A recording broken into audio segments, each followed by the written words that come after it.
Welcome to Interconnected. Maya wakes before dawn. She's 37, a single mom, and the river beside her neighborhood is the one place where the morning belongs to her alone. Her smartwatch pulses neon green as her feet hit the pavement, tracking her heart rate, her cadence, the exact moment she crosses into zone 2 cardio. It's a ritual she loves. It feels like proof that she's taking care of herself, that she's doing the right thing, that her body is hers to command. She runs for 45 minutes.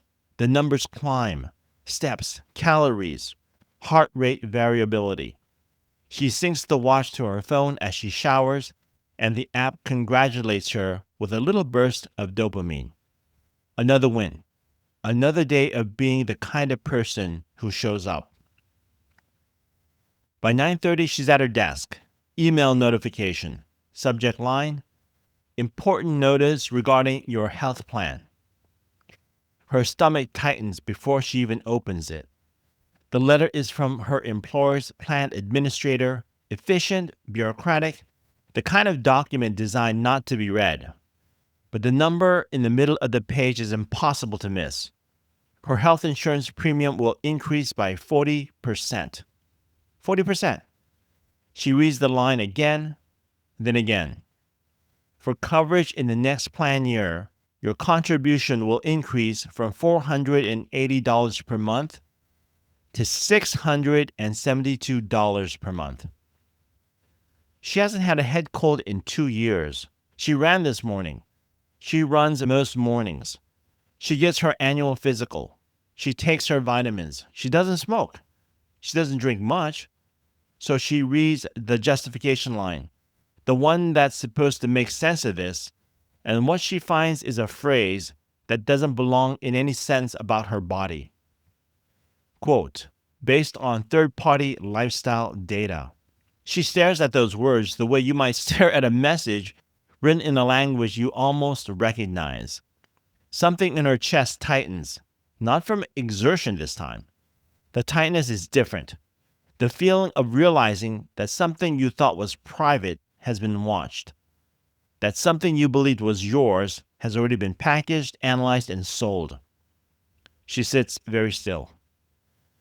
Why would they? She whispers to the empty screen.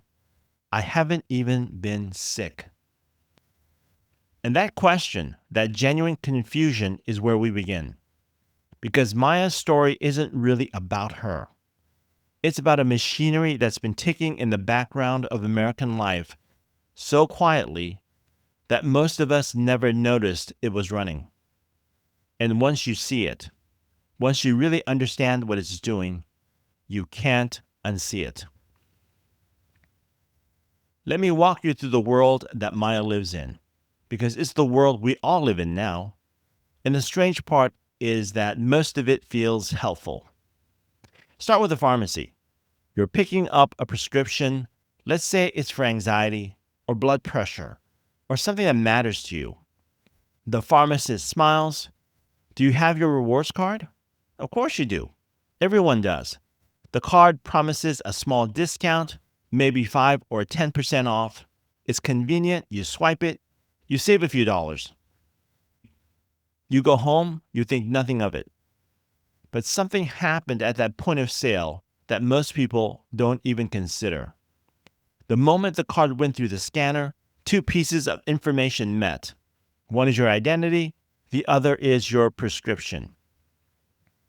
A pharmacist's record of what you take and when. That data point, the intimate fact about your body and your health, got attached to your name and your purchase history. Then there's the fitness app. You downloaded it because you wanted to see your progress. Every morning, you log your weight. Every night, you sync your smartwatch. The app shows you trends, graphs, encouragement. It feels good to see the data visualized. It feels like you're taking control. The app has access to your steps, your sleep, your heart rate variability, sometimes your GPS location. All of it streams into their servers in exchange for the privilege of seeing your information reflected back at you. And then there's the grocery store. You have a reward card there too. Every time you buy cereal or chicken or wine or ice cream, it gets recorded. The store learns what you eat, how often you shop, what time of day you come in, whether you're buying organic spinach or frozen dinners. This data gets granular. It knows your habits better than you do. And of course, there are the coupon apps, the prescription discount websites, the pharmacy affiliated wellness programs. Each one sits on your phone like a helpful friend. Each one offers you something in exchange for a piece of information that seems so inconsequential. $1 off, free shipping, early access to a sale. Most people assume, and I think this is the crucial misunderstanding, that all of this data sits under the same umbrella that protects your medical records, HIPAA, the Health Insurance Portability and Accountability Act. It's the law that says your doctor can't hand your information to a data broker. It's the law that's supposed to protect the intimacy of your health. Therefore, when you swipe your pharmacy card, you probably think you're protected. You think that information is locked down the way your hospital records are locked down.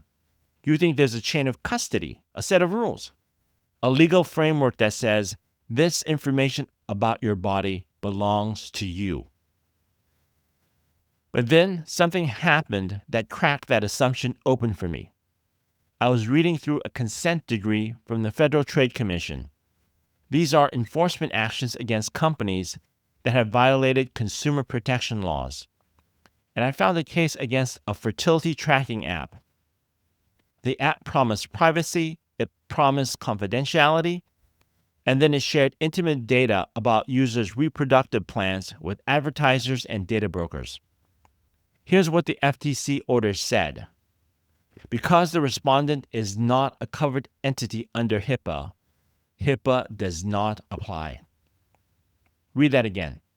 Because they're not a hospital or a traditional medical provider, HIPAA doesn't apply. Which means the moment you hand your health information to anyone other than a doctor or a hospital, that information is no longer protected. It's no longer, quote, protected health information, unquote. It becomes something else entirely. It becomes consumer data. It becomes a commodity. I sat with that realization for a while because it means that the very tools we use to take care of ourselves, the ones that feel like they're on our side, are actually the portals through which our most intimate information walks straight out into an unregulated marketplace. Think about what you've told those apps. Think about what you've swiped those cards to buy. Now imagine all of it being pulled, cross-referenced, analyzed by algorithms you'll never see, using criteria you'll never know in order to make predictions about your health and your risk. That's where we're headed. But to understand how we got here, I need to take you deeper into the system. Because this didn't happen by accident. And it's not driven by malice, exactly. It's driven by something much more mundane and much more powerful. Money. I wanted to understand the machinery from the inside, so I spoke with someone who used to work within it. Let's call him Brian. For 15 years, Brian worked as a national marketing director for one of the largest pharmacy chains in America. His job was to understand what data was worth and how to monetize it. When I asked him to explain how pharmacy data really works, here's how he put it. He told me, quote, "We don't really sell pills, we monetize intent. A refill for antidepressants is a neon sign that says, bid on me. And the data margin dwarfs the drug margin. I mean, the actual pharmaceutical profit is thin, but the data attached to that transaction, that's where the money lives. That's what everyone is willing to pay for." The way he said it, so matter of fact, so stripped of euphemism, made something click. Because what he was describing is a complete inversion of what most people assume is happening at the pharmacy counter. You think you're buying medicine. But from the pharmacy's perspective, The medicine is almost incidental. The real product is the insight. The real sale is the data. A prescription is not merely a transaction. A prescription is actually a signal. It's a window into somebody's body and someone's vulnerabilities.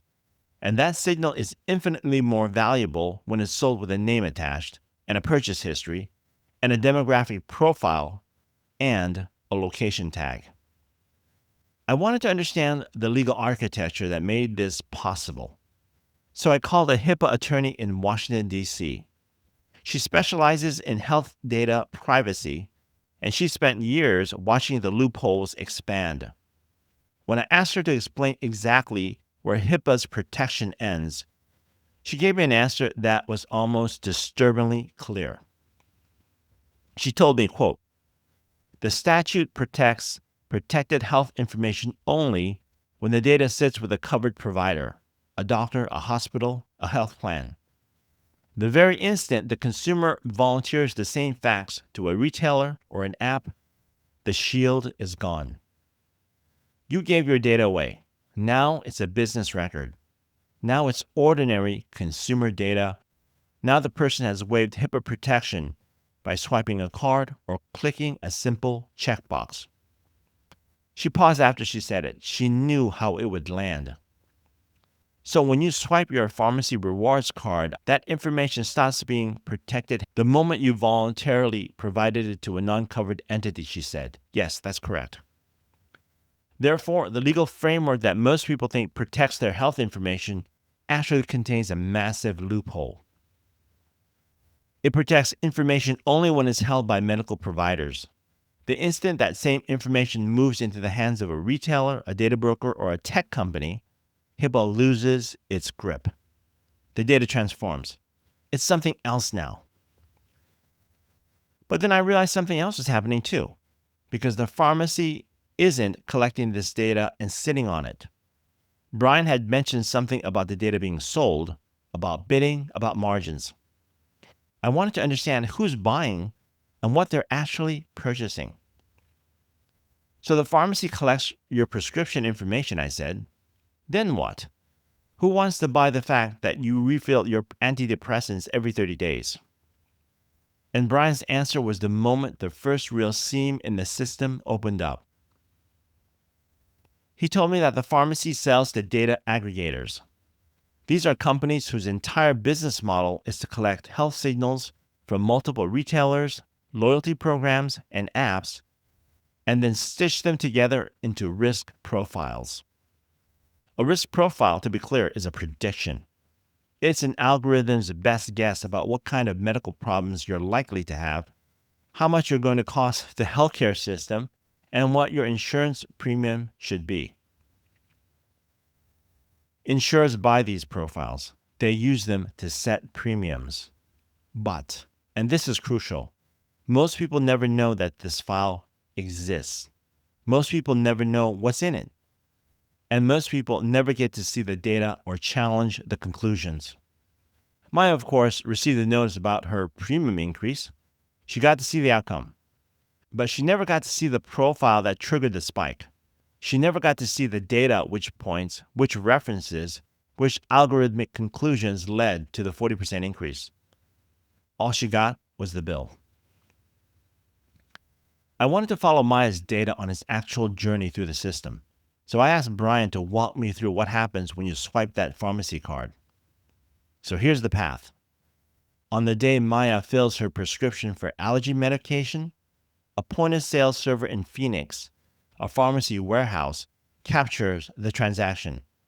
Her name, her prescription, her date of birth, her address. Within seconds, that data is beamed to an analytics partner in Columbus, Ohio. The analytics partner doesn't care about her name exactly. They care about patterns. They care about the constellation of information that the pharmacy has on file about her. Her prescription history, the products she buys, the frequency of her visits. From Columbus, that bundled profile is sold to a data broker in New Jersey. The data broker is the company that aggregates information from hundreds of sources. Pharmacies, yes, but also grocery stores, fitness apps, credit card companies, retail loyalty programs, location tracking services. The broker's job is to cross-reference all of that and create a unified risk portrait.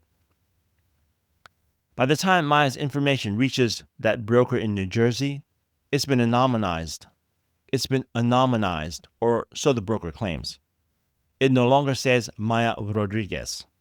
It says something more like female, age 35 to 40, Northeast Corridor, urban, high step count activity, pharmacy purchases consistent with seasonal allergies, credit profile indicates financial stability, grocery purchases include 80% organic items. But wait, the anonymization is incomplete because other brokers have similar profiles on similar women. And if you cross-reference enough data sources, anonymity dissolves. Identity reemerges. The person becomes visible again beneath the surface of the data. From that broker's desk, the profile moves somewhere else, to a reinsurer, a company that insures insurance companies, to a risk modeling firm, to an employer's benefits consultant, and each of those entities refines the profile, layers more data onto it, creates more granular predictions. Thus, a system begins to crystallize. It's not one company exploiting one person. It's a chain. It's an ecosystem. It's an entire architecture built to capture, aggregate, and weaponize information about your body. But here's the real irony. Maya, remember, is a jogger. She runs most mornings. She syncs her smartwatch. She takes her health seriously. She's done everything that the modern health optimization movement tells you to do. The app congratulates her. The watch celebrates her. She's supposed to feel good about this. And then the data that she created to prove that she's healthy, every heartbeat, every step, every night of good sleep, that very data fattens the risk profile that ends up costing her 40% more per month. Because here's what the algorithm actually does. It doesn't reward health, it hunts for deviation. It's trained on historical claims data. It knows that a woman in her late 30s has a certain baseline cost. But if that woman suddenly logs significantly more activity than a statistically average woman her age, the algorithm flags it as an anomaly. The algorithm wonders, why is she exercising so much? Is she compensating for something? Is she trying to manage a chronic condition? Is there something her doctor knows that she's hiding? The higher the activity, the more the algorithm questions. The algorithm doesn't see a healthy person, it sees an outlier, and outliers are expensive. I described this tension to David, one of the actuaries I spoke with. David works for a mid-sized insurance company in Illinois, and his job is to build the models that set premiums. When I asked him how he thinks about this, about the fact that every signal of health can also be interpreted as a signal of risk, he got quiet for a moment. Then he told me, quote, I can't unsee the correlations. The model says that a 37-year-old who logs fewer than 7,000 steps a day adds $1,200 to expected annual claims. My screen flashes red, and the premium jumps. It feels mechanical, but the math insists. And the problem is, the other direction is true too. High activity in someone her age with certain comorbidities correlates with other cost drivers. The algorithm doesn't care about your intention. It cares about the statistical relationship between the data point and claims spending. And that relationship is cold. The way David said it, with a kind of resigned exhaustion, made clear to me that he's not a villain. He's not trying to punish Maya for being healthy. He's reading what the algorithm tells him. He's following the math. But the math is built on a system that nobody fully understands and nobody fully controls. As I started mapping out where Maya's data actually travels, I realized something that felt important to name. This isn't a health data problem anymore. It never really was. Health data is the thread, but if you pull on it, the whole tapestry comes apart. Because a data broker doesn't collect only pharmacy records. They also collect credit information. They collect location data from your phone.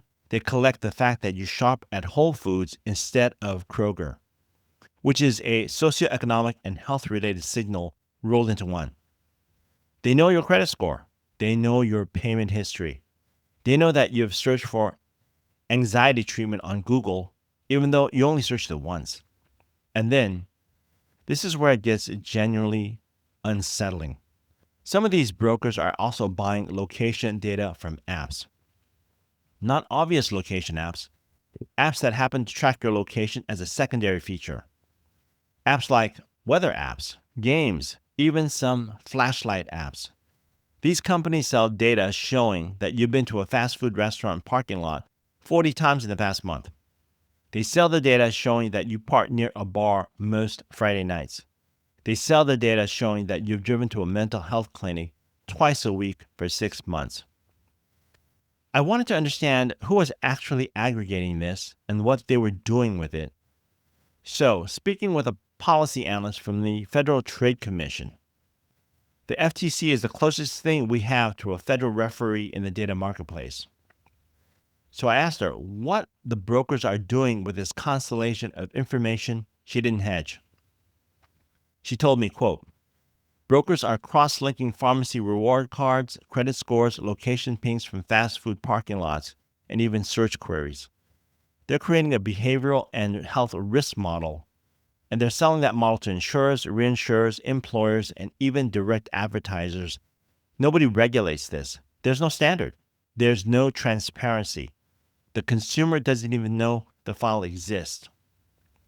Therefore, the web that captures Maya is not really about health anymore. It's about everything.